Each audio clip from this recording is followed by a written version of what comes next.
Vision এডুকেশনে স্বাগত তোমাদেরকে। আমি সন্দীপন স্যার।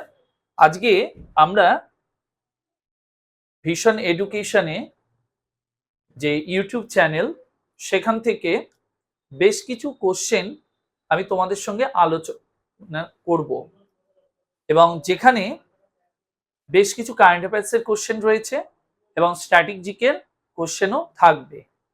ওকে, তো আজকে যে পার্টটা আলোচনা করব এটা হলো সেট 4। অলরেডি সেট 1, 2, 3 তোমরা নিশ্চয়ই দেখতে পেয়েছো। আজকে যেটা আমি রেকর্ডটা করছি এটা হলো সেট 4। আশা করি তোমরা উপকৃত হয়েছো, এবং অলরেডি আমি একটি ক্লাসে একটি কোশ্চেনও করিয়েছি তোমাদেরকে, যে আমাদের 5 জুন আমাদের কি দিবস পালন করা হয়। তোমরা নিশ্চয়ই জানো বিশ্ব পরিবেশ দিবস। সেটা কিন্তু তোমাদের এসএসসি যে গ্রুপ সির এক্সাম হয়ে গেল 1 মার্চ, সেই পরীক্ষায় তোমরা কিন্তু কোশ্চেনটা পেয়েছো। তো আমরা এটা বলতেই পারি যে আগামী দিনে যে সমস্ত কোশ্চেনগুলো আমি তোমাদের সঙ্গে আলোচনা করব বিভিন্ন টপিক ওয়াইজ, এবং বিভিন্ন জিকের কোশ্চেন, কারেন্ট অ্যাফেয়ার্সের কোশ্চেন, আশা করি তোমরা সেখান থেকে কমন পাবে। ওকে, তো আজকে আমি যে পার্টটা আলোচনা করব সেটা হলো আমাদের সেট 4। অলরেডি 3টে পার্ট তোমরা দেখেছো, এটা হলো সেট 4। ওকে, তাহলে আমি শুরু করি। দেখো, ফার্স্ট কোশ্চেনটা তোমরা স্ক্রিনে দেখো কি রয়েছে, যেটা আমাদের বহু পরীক্ষার কোশ্চেন। এটা কোশ্চেনটা কি রয়েছে, ইন্দির ঠাকুরন চরিত্রটি কে তৈরি করেছেন? এটা একটা বিখ্যাত ক্যারেক্টার এবং এটা বহু পরীক্ষার কোশ্চেন। প্রথমত এই চরিত্রটি কোন গল্পের উপন্যাসে রয়েছে, বা বলতে পারো কোন কে লিখেছেন, এরকম বিভিন্ন টাইপের কোশ্চেন হতে পারে। তো প্রথমত এটা কিসে রয়েছে চরিত্রটি? মনে রাখবে পথের পাঁচালী। তো পথের পাঁচালী এটা কে লিখেছে? এখান থেকে কোশ্চেন হতে পারে। বিভূতিভূষণ বন্দ্যোপাধ্যায়। কি নাম বললাম? বিভূতিভূষণ বন্দ্যোপাধ্যায়, ইনি লিখেছেন। এবং এটাকে সিনেমায় রূপ দিয়েছে কে? সত্যজিৎ রায়। কি বললাম? সত্যজিৎ রায় এটাকে নিয়ে একটা সিনেমা বানিয়েছে, এবং সেই সিনেমাটার নামও কিন্তু পথের পাঁচালী। এবং যে সিনেমাতে অপু ক্যারেক্টার, দুর্গা রয়েছে, তেমনি একটা রয়েছে ইন্দির ঠাকুরন, এটাও একটা ক্যারেক্টার, কারণ যেহেতু গল্পে রয়েছে। তো আমাদের এখানে কোশ্চেনটা করেছি ইন্দির ঠাকুরন চরিত্রটি কে তৈরি করেছেন, তাহলে আমাদের উত্তরটা কি হবে? বিভূতিভূষণ বন্দ্যোপাধ্যায়। এবং কোন কোন কোন বইতে রয়েছে? মনে রাখবে পথের পাঁচালী। তাহলে এটি কে লিখেছে? বিভূতিভূষণ বন্দ্যোপাধ্যায়। আর এটাকে নিয়ে সিনেমা কে বানিয়েছে? সত্যজিৎ রায়। তাহলে সিনেমায় যদি তুমি দেখো, পথের পাঁচালী সিনেমাতে তুমি এই ক্যারেক্টারটি পাবে। তোমরা ছবিটা দেখে রাখো, যদি কখনো সিনেমাটা দেখো তাহলে এনার ক্যারেক্টারটাও দেখতে পাবে। ঠিক আছে? আর মনে রাখবে সত্যজিৎ রায় হলো ভারতবর্ষের একজন বিখ্যাত মানুষ, যিনি কি পুরস্কার পেয়েছে? ভারতবর্ষ থেকে, অর্থাৎ তোমার 1900 মানে সিনেমার যে সবচেয়ে বড় পুরস্কার, অর্থাৎ কি পুরস্কার? আমরা বলি অস্কার প্রাইজ। সেই অস্কার পুরস্কার উনি কিন্তু পেয়েছেন। এবং উনি অস্কার প্রাইজ কবে পেয়েছে? 1992 সালে। এবং 1992 সালে তিনি ভারতের যে সর্বোচ্চ পুরস্কার ভারতরত্ন পুরস্কারও পেয়েছেন, এবং ওই বছরে উনি মারাও যান। বোঝা গেছে? সত্যজিৎ রায় তিনি তোমার এই সিনেমাটা তাহলে বানিয়েছিল। আর মনে রাখবে এনার অ্যাকচুয়াল নেমটা কি? চুনিবালা দেবী। নামটা ভালো করে মাথায় রেখো। তাহলে এই চরিত্রটি কে তৈরি করেছেন? মনে রাখবে বিভূতিভূষণ বন্দ্যোপাধ্যায়। ওকে, পরের কোশ্চেনটা দেখো কি রয়েছে। বলেছে 2025 সালের G20 সম্মেলন কোন দেশে অনুষ্ঠিত হয়েছে?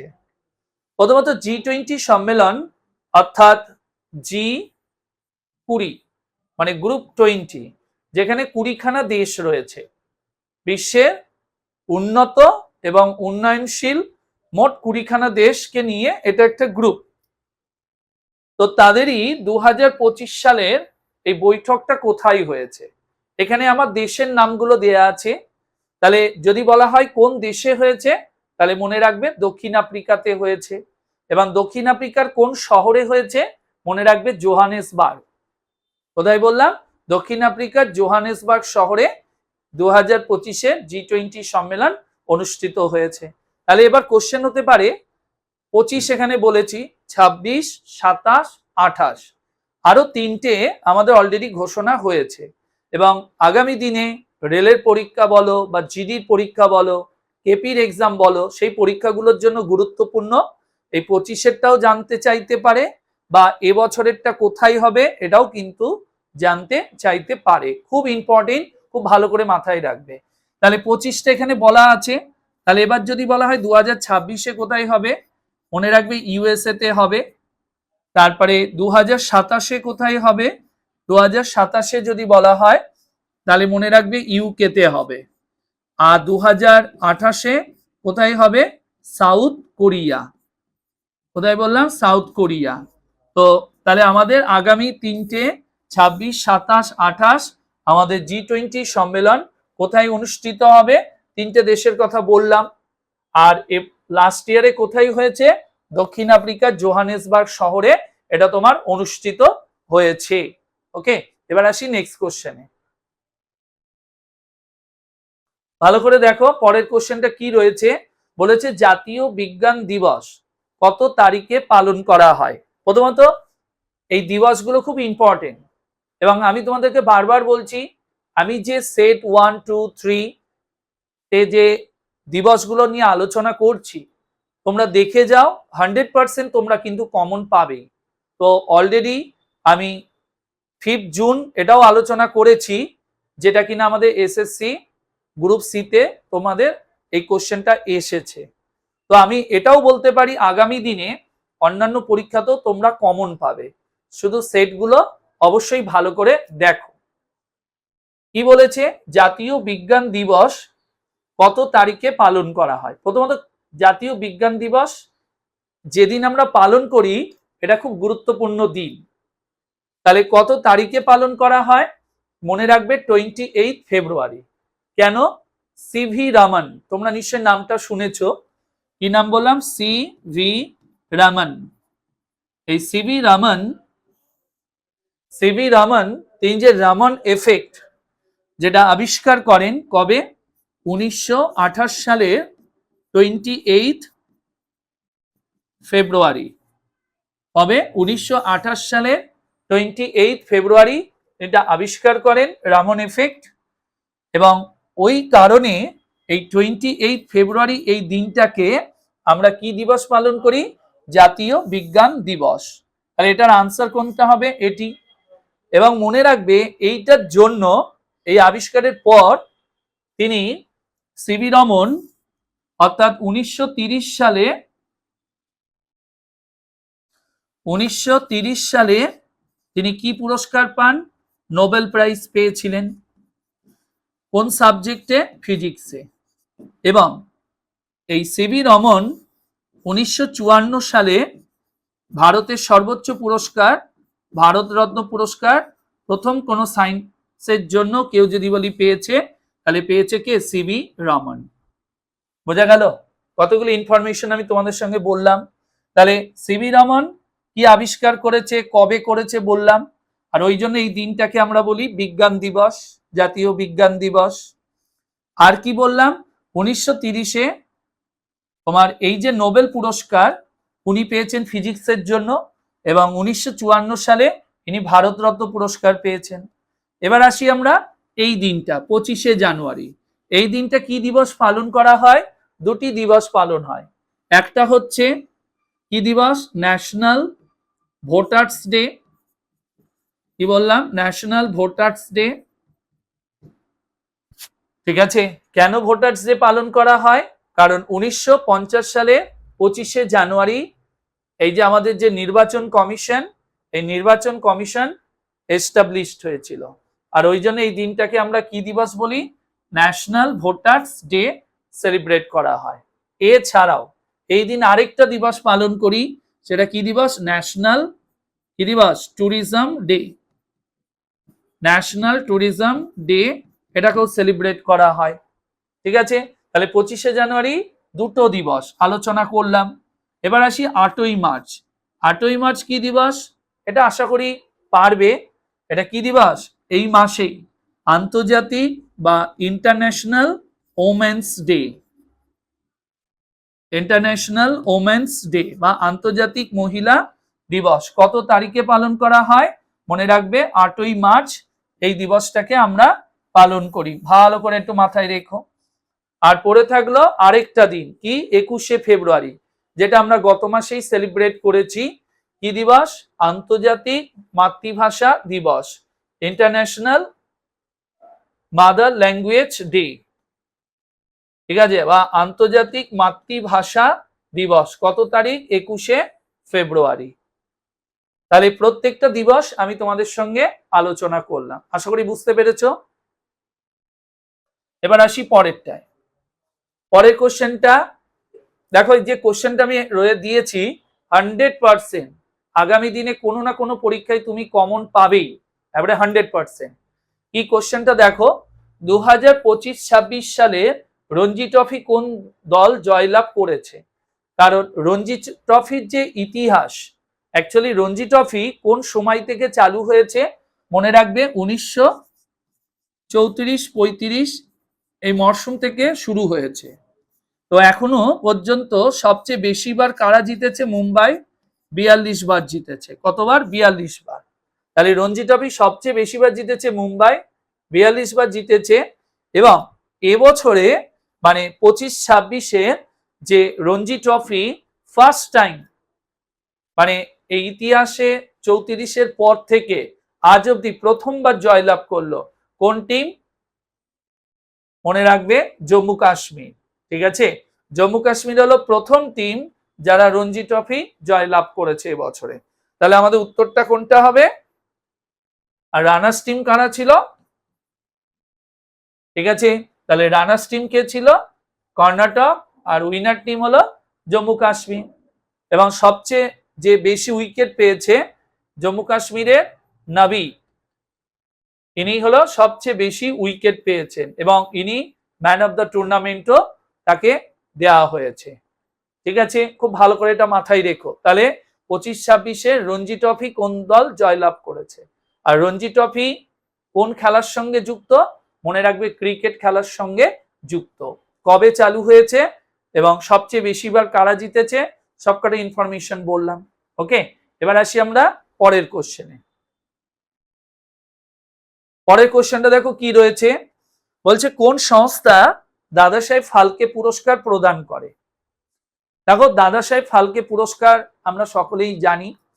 প্রথমত এই পুরস্কারটা ভারতের সিনেমা জগতের সবচেয়ে বড় পুরস্কার এবং দাদা সাহেব ফালকে কে ভারতবর্ষে সিনেমার বা ভারতীয় সিনেমার প্রথম কোনো পরিচালক। এবং তার প্রথম যে সিনেমা বা যেটা ভারতের প্রথম সিনেমা আমরা বলি, কি নাম? রাজা হরিশ্চন্দ্র, সেই সিনেমার পরিচালক ছিল। তো তারই নামে এই দাদা সাহেব ফালকে, ইনি ছিলেন ডিরেক্টর, তারই নামে ভারত সরকার একটা পুরস্কার দেয়, যেটা সিনেমার সঙ্গে যুক্ত ব্যক্তিরা এই পুরস্কার পায় এবং এটা ভারতীয় সিনেমার সর্বোচ্চ পুরস্কার। তাহলে এখানে আমাদের কোশ্চেনটা, কোন সংস্থা এই পুরস্কারটা প্রদান করে? এটা আমাদের কোন পরীক্ষার কোশ্চেন? মনে রাখবে এইটা হলো কেপিএস পরীক্ষার কোশ্চেন, অর্থাৎ কৃষি প্রযুক্তি সহায়ক। এই পরীক্ষায় এই কোশ্চেনটা এসেছিল। তাহলে এখানে অপশনগুলো ভালো করে দেখো, কি কি রয়েছে? ভারত সরকার, তথ্য ও সম্প্রচার মন্ত্রণালয়, চলচ্চিত্র উৎসব অধিদপ্তর, এর কোনোটিই নয়। তো প্রথমত government of India, information and broadcasting ministry, আরেকটা কি বলেছে? Directorate of film festival. আমি এগুলো ইংলিশ গুলো বললাম। তাহলে এদের মধ্যে কোনটা উত্তর হবে? দেখো, পুরস্কারটা ভারত সরকারের কোন ministry? Information and broadcasting ministry থেকে দেয়া হয়। বাট কোন সংস্থা সেই ব্যক্তিকে আইডেন্টিফাই করে যিনি এই পুরস্কারটা পাওয়ার যোগ্য? তাহলে উত্তরটা হবে এটা, চলচ্চিত্র উৎসব অধিদপ্তর, অর্থাৎ ডাইরেক্টরেট অফ ফিল্ম ফেস্টিভ্যাল। কি নাম বললাম? Directorate of film festival. এই সংস্থায় তোমার এই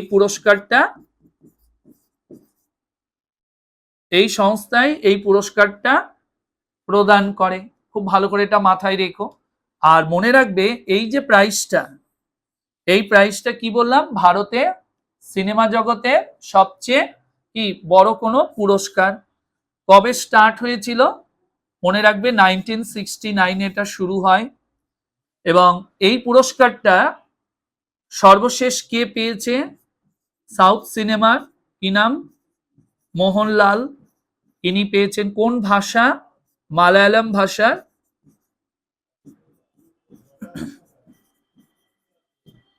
মালায়ালাম ভাষার সিনেমার জন্য সাউথ থেকে সর্বশেষ এই পুরস্কারটা কে পেয়েছে? মনে রাখবে মোহনলাল। তিনি বা তাকে এই পুরস্কারটা দেয়া হয়েছে। কে পেয়েছে? এই যে। আর কোন ভাষার সিনেমা? মালায়ালাম ভাষার সিনেমার জন্য। বোঝা গেল? আর এই পুরস্কারটা ভারতের যেহেতু সর্বোচ্চ পুরস্কার, তাহলে স্টার্ট হয়েছে কবে? 69। এবং প্রথম বছর কে পেয়েছে? দেবিকা রানী। মনে রাখবে। আর এর প্রাইস মানি কত দেয়া হয়?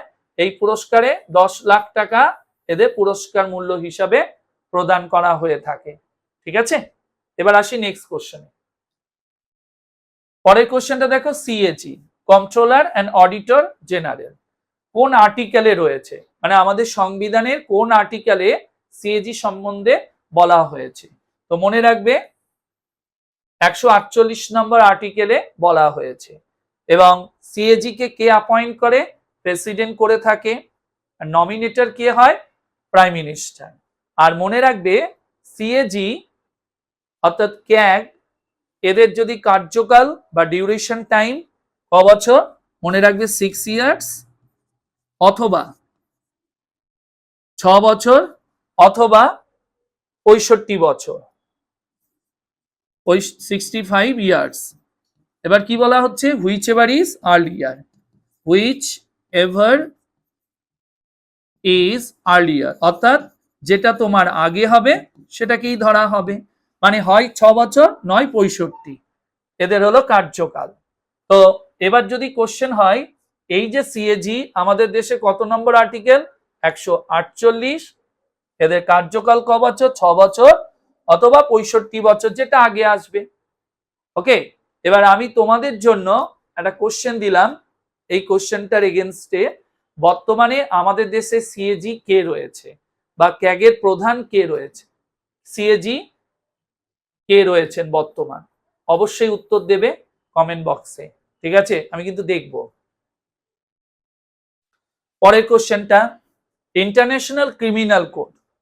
দেখো ইন্টারন্যাশনাল ক্রিমিনাল কোডের সদর দপ্তর কোথায় অবস্থিত? এর শর্ট ফর্ম আমরা কি ইউজ করি? আইসিসি। কি শর্ট ফর্ম ইউজ করি? আইসিসি। এই আইসিসি বলতে আবার ক্রিকেটও কিন্তু বোঝানো হয়, এটা কিন্তু তা নয়। এটা হলো ইন্টারন্যাশনাল ক্রিমিনাল কোড। এটা চুক্তি হয় কবে? 1998 সালে। আর 2002 থেকে এই অর্গানাইজেশনটা কাজ শুরু করে। কবে? 2002। আমাদের কোশ্চেনটা হচ্ছে এদের সদর দপ্তর কোথায়? তাহলে আইসিসির সদর দপ্তর কোথায়? যেখানে আইসিজেরও headquarter, international court of justice. International court of justice এবং ইন্টারন্যাশনাল ক্রিমিনাল কোর্ট দুটো কোর্টেরই হেডকোয়ার্টার সেম জায়গায়।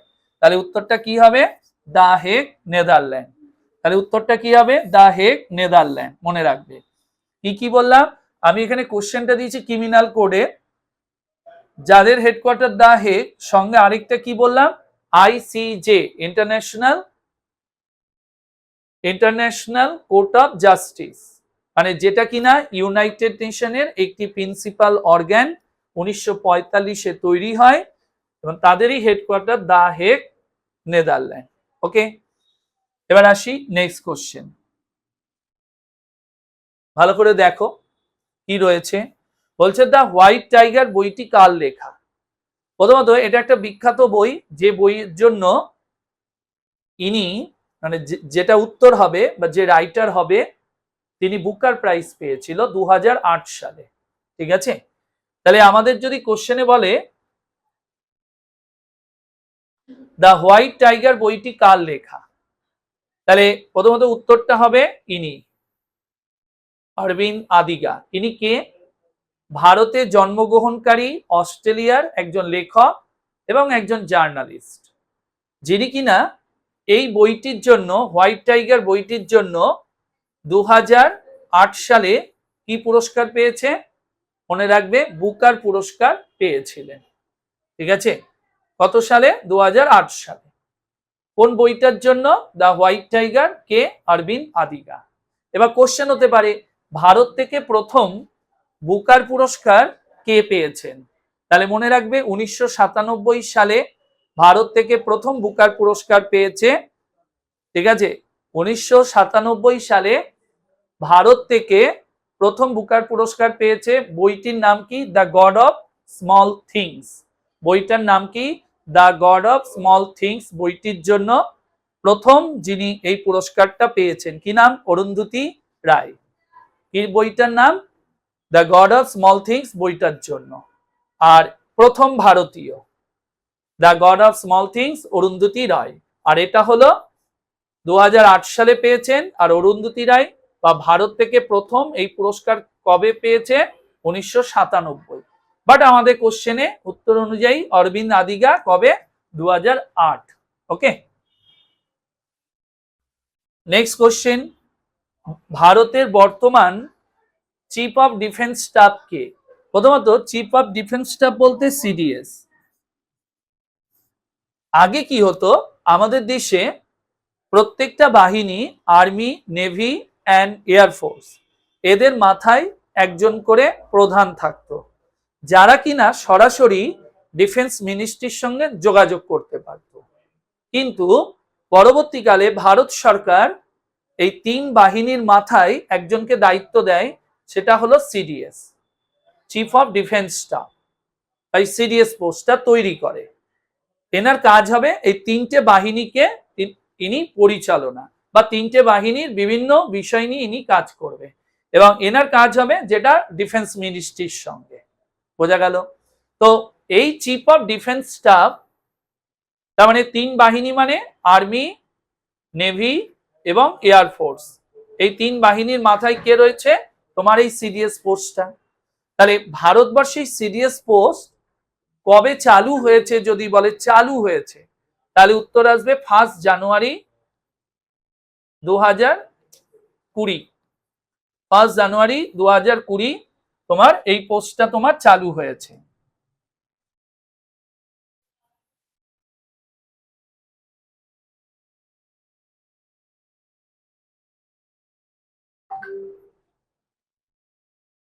ফার্স্ট জানুয়ারি 2020-তে এই পোস্টটা চালু হয়। এবং ভারতবর্ষের প্রথম সিডিএস কে? Bipin Rawat, first CDS. কিন্তু আমাদের কোশ্চেনটা বলেছে বর্তমান, বর্তমানে কে আছেন?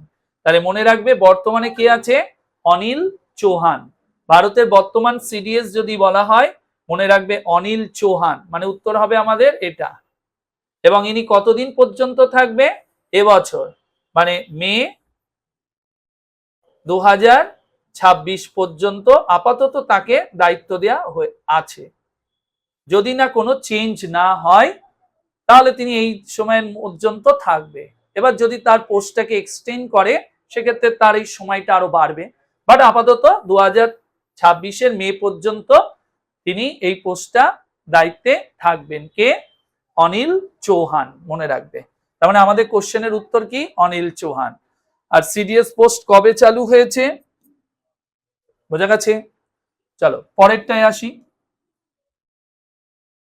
ভারতে মহিলা বা ভারতীয় মহিলাদের মধ্যে কে সর্বপ্রথম অলিম্পিক পদক জিতেছিলেন? দেখো, ভারত থেকে ব্যক্তিগত বিভাগে অলিম্পিক গেমসে যেমন আমরা বলি প্রথম মেডেল কে পেয়েছে? প্রথম মেডেল ছেলেদের মধ্যেও প্রথম, ওভারঅল প্রথম, সেটা কবে? 1952 সালে। কি নাম? মনে রাখবে, কেডি যাদব। কোন খেলা?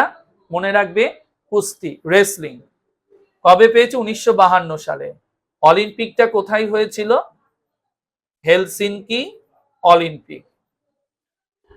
কোথায় হয়েছিল? হেলসিনকিতে অনুষ্ঠিত হয়। কত সালে? 52-তে। কে পেয়েছিল? কেডি যাদব, প্রথম ভারতীয়, অথবা ছেলেদের মধ্যে প্রথম। কিন্তু আমাদের এখানে কোশ্চেন হয়ে রয়েছে মহিলাদের মধ্যে প্রথম। তাহলে মেয়েদের মধ্যে প্রথম যদি বলা হয় অলিম্পিক গেমসে ব্যক্তিগত বিভাগে মেডেল কে জিতেছে মহিলাদের মধ্যে, তাহলে আমাদের যদি বলা হয় মনে রাখবে কে জিতেছে? কর্ণম মালেশ্বরী। কর্ণম মালেশ্বরী প্রথম ভারতীয় মহিলা যিনি ব্যক্তিগত বিভাগে কি পুরস্কার জিতেছিল? অলিম্পিক গেমসে মেডেল পেয়েছিল। এবং সেইটা কি মেডেল? ব্রোঞ্জের মেডেল। ঠিক কেডি যাদবও তাই, প্রথম যে মেডেলটা জিতেছিল, প্রথম ভারতীয় বা ছেলেদের মধ্যে প্রথম, সেটাও কিন্তু ব্রোঞ্জের মেডেল। তাহলে কর্ণম মালেশ্বরী প্রথম ভারতীয় মহিলা যিনি 2000 সালে সিডনি অলিম্পিকে 2000 সালে সিডনি অলিম্পিকে ব্যক্তিগত বিভাগে প্রথম মেডেল জিতেছেন। সাল 2000। কোথায় হয়েছিল? সিডনিতে। কি মেডেল? ব্রোঞ্জের মেডেল।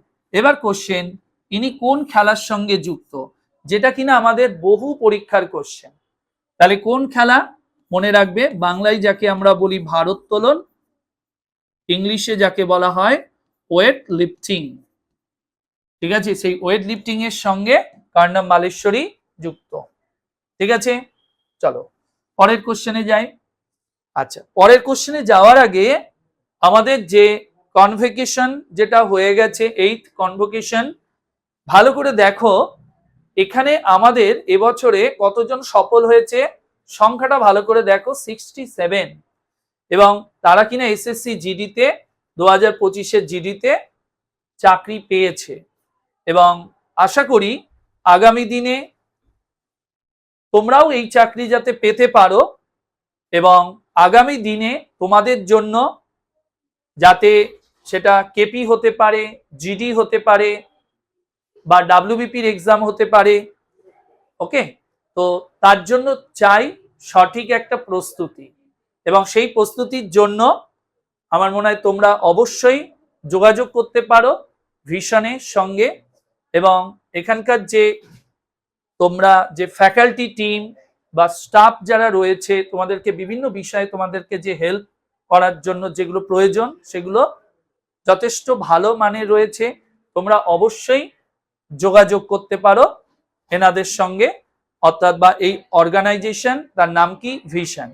ওকে, যদি তোমরা আগামী দিনে তোমরাও সরকারি চাকরি পেতে চাও তাহলে অবশ্যই যোগাযোগ করো। কারণ এবছরে তোমরা দেখতেই পাচ্ছ 2025-এর জিডিতে কতজন সিলেকশন হয়েছে? কতজন? 67। ঠিক আছে, তো অবশ্যই আমি তোমাদেরকে নাম্বারগুলোও দেব অ্যাডমিশনের জন্য বা বিভিন্ন ইনফরমেশনের জন্য। তোমরা নাম্বারগুলো সেভ করে রাখতে পারো, এই দুটি নাম্বার, যেখান থেকে তোমরা সম্পূর্ণ পরীক্ষা সংক্রান্ত বা অ্যাডমিশন সংক্রান্ত পুরো ইনফরমেশন এখান থেকে পাবে। এবার তোমরা এখানে ছবিগুলো দেখতে পাচ্ছ, এখানে আছে 2020 সাল থেকে। 2020-তে ডাব্লিউবিপিতে দেখতেই পাচ্ছ কতজন সফল হয়েছে, এক্সাইজ কনস্টেবলে কতজন সফল হয়েছে। তো এরকম বিভিন্ন পরীক্ষাতে বিগত দিনে যারা সফল হয়েছে বা আজকে যারা বিভিন্ন পোস্টে চাকরি করছে, তাদের ছবিগুলো তোমরা এখানে দেখতে পাচ্ছ। তো আমরা চাই তোমরাও এখানে যোগাযোগ করো, ভর্তি হও বা নাই হও, অবশ্যই যোগাযোগ করো, ইনফরমেশন নাও। ওকে, অবশ্যই আগামী দিন তোমাদের জন্য ভালো কিছু হবে। এবার আসি আমরা পরের কোশ্চেনে। নাম্বারটা দেখে নিয়েছো, এখানেও দেখো নাম্বার দেওয়া রয়েছে, অ্যাডমিশনের হেল্পলাইন নাম্বার, সেই হেল্পলাইন নাম্বারেও তোমরা যোগাযোগ করতে পারো। ওকে, পরের কোশ্চেনটা দেখো কি রয়েছে, নিচের কোন অসামান্য অবদানের জন্য শান্তিস্বরূপ ভাটনাগর পুরস্কার দেয়া হয়? প্রথমত শান্তিস্বরূপ ভাটনাগর একজন ব্যক্তির নাম। ইনি কে? ইনি হলেন সিএসআইআর এর প্রাক্তন প্রধান। সিএসআইআরটা কি? Council of scientific and industrial research. Council of scientific and industrial research এটা কবে তৈরি হয়েছে? 1942। তো এই অর্গানাইজেশন তোমার এই পুরস্কারটা চালু করে এবং এই পুরস্কারটা স্টার্ট হয়েছে কবে? মনে রাখবে 1958-তে এই পুরস্কারটা চালু হয়, 1958। বাট আমাদের এখানে জানতে চাইছে এই পুরস্কারটা কোন বিষয়ের উপর প্রদান করে। তো মনে রাখবে বিজ্ঞান ও প্রযুক্তি। অ্যাকচুয়ালি বিজ্ঞান, সায়েন্স অ্যান্ড টেকনোলজির অনেক ফিল্ডের উপর দেয়া হয়, বাট আমরা একসাথে এক কথা কি বলছি? বিজ্ঞান ও প্রযুক্তির জন্য এই পুরস্কারটা প্রদান করা হয়। আর কবে শুরু হয়েছে? 58-এ। কারা দেয় সেটাও বললাম। ঠিক আছে, চলো পরের কোশ্চেনে আসি। ভারতে ক্রীড়া প্রশিক্ষকদের সর্বোচ্চ পুরস্কার কোনটা? তো দেখো এখানে অনেকগুলো পুরস্কার রয়েছে। প্রথমত অর্জুন পুরস্কার কারা পায়? সাধারণ যারা খেলোয়াড় তাদেরকে এই পুরস্কারটা দেয়া হয়। কবে চালু হয়েছে? 61-এ। খেলরত্ন পুরস্কার ভারতবর্ষের খেলাধুলার সর্বোচ্চ পুরস্কার। এখন কি নাম হয়ে গেছে? ধ্যানচাঁদ খেলরত্ন পুরস্কার। এবং এটা কবে চালু হয়েছে? 91, 92-তে এটা চালু হয়। দ্রোণাচার্য পুরস্কার, তার মানে এটাই একমাত্র ভারতে যেটা কোচের জন্য বা প্রশিক্ষণের জন্য এই প্রাইজটা দেওয়া হয়। তার মানে আমাদের কোশ্চেনের উত্তর হবে এটা। কবে চালু হয়েছে? 1985-তে প্রাইজটা চালু হয়। ওকে। আর কালিদাস সম্মান এটা অনেকগুলো বিষয়ের উপর দেওয়া হয়, সঙ্গীত, ডান্স, বিভিন্ন বিষয়ের উপর দেওয়া হয়। ঠিক আছে, তাহলে আমাদের এখানের উত্তর কোনটা হবে? ক্রীড়া প্রশিক্ষকদের কি পুরস্কার দেওয়া হয়? তাহলে মনে রাখবে এই দ্রোণাচার্য পুরস্কার। কবে চালু হয়েছে? 85-এ এটা চালু করা হয়েছে। বোঝা গেছে? তো খেলাধুলার ভারতবর্ষে সর্বোচ্চ পুরস্কার যদি বলা হয় তাহলে কোনটা হবে? খেলরত্ন। আর এখনকার নাম কি? ধ্যানচাঁদ খেলরত্ন। পরেরটা দেখো কি রয়েছে। জনগণ মন গানটিকে কত সালে দেশের ন্যাশনাল অ্যান্থেম হিসাবে গ্রহণ করা হয়েছে? তো প্রথমত জনগণ মন গান এটি কে লিখেছেন? রবীন্দ্রনাথ ঠাকুর। এই গানটিকে প্রথম গাওয়া হয়েছে কবে? 1911। প্রথম প্রকাশ করা হয়েছিল কবে? 1912 সালে। তো এরকম বেশ ইনফরমেশন রয়েছে জনগণ মন গানটিকে নিয়ে, আমরা আলোচনা করব। আমি দুটো ইনফরমেশন দিলাম। প্রথম গাওয়া হয়, প্রথম প্রকাশিত হয় কবে? 12-তে। বাট এখানে আমাদের কোশ্চেনটা ন্যাশনাল অ্যান্থেম হিসাবে এটাকে কবে গ্রহণ করা হয়েছে? তো মনে রাখবে 1950 সালে 24শে জানুয়ারি। 1950-এর 24শে জানুয়ারি তোমার এই গানটিকে দেশের অ্যান্থেম হিসাবে গ্রহণ করা হয়েছিল। বলেছে পরেরটা, পণ্ডিত বিরজু মহারাজ কোন ধরনের নাচের শিল্পী? তাহলে ইনি কোন নৃত্যের সঙ্গে যুক্ত? তাহলে মনে রাখবে কত্থক। তাহলে এবার কোশ্চেন হতে পারে কত্থক কোথাকার নৃত্য? আমরা বলি নর্দার্ন ইন্ডিয়া বা নর্থ ইন্ডিয়া, বাট অপশনে যদি না থাকে তাহলে অনেকে এটা ইউপিউ করে থাকে। মণিপুরি তো মণিপুর রাজ্যে, ওডিসি হলো উড়িষ্যা রাজ্যে, আর কথাকলি আর মোহিনীআট্টম কোথাকার? কথাকলি আর মোহিনীআট্টম হলো কেরালা।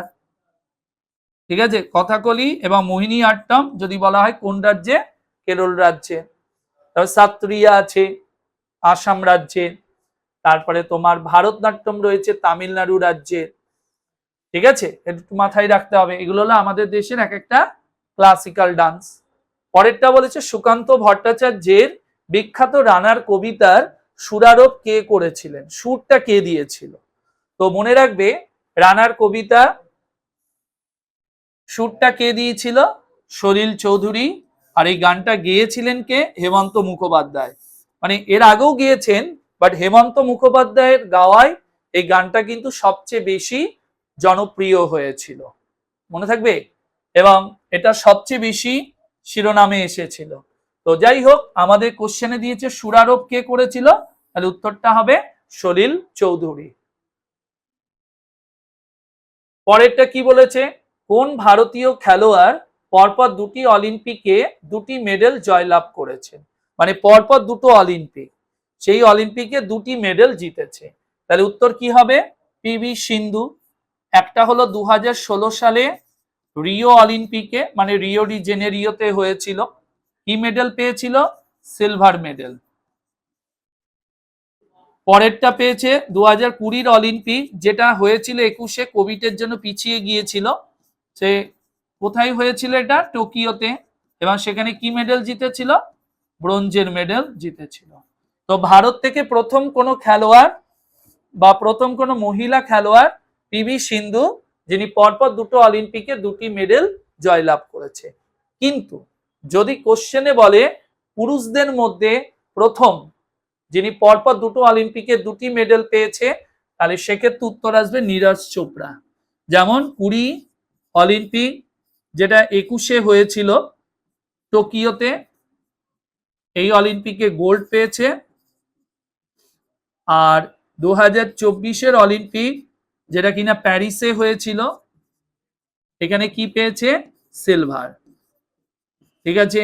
আর নীরজ চোপড়া কোন খেলা, মনে রাখবে জ্যাভলিন, খুব ইম্পর্টেন্ট, এটা বহু পরীক্ষার কোশ্চেন আগামী দিনে দিতে পারে, যে ইনি কোন খেলার সঙ্গে যুক্ত। তাহলে মনে রাখবে জ্যাভলিন, যেটা আমাদের এসএসসি গ্রুপ সি তেও কোশ্চেনটা দিয়েছিল, ইনি কোন খেলার সঙ্গে যুক্ত, জ্যাভলিন।